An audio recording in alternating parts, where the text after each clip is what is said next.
brief introduction of the fully automatic gummy candy production line, and hope you can learn more through this video. Here is the cooking unit of the whole line, and for pectin gummy making, it consists of a jacket cooker and one storage tank for the continuous production, but for gelatin gummy making, it will include one more cooling tank.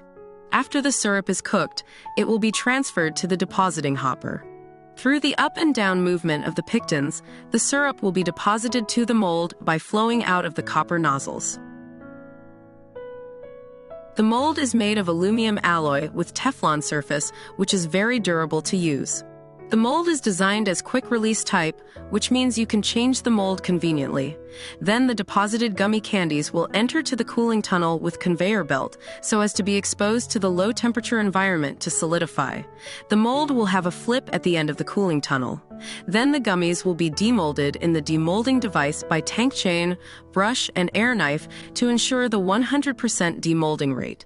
The demolded gummies will be collected by the blue poo belt and be conveyed to the end of the line for collecting.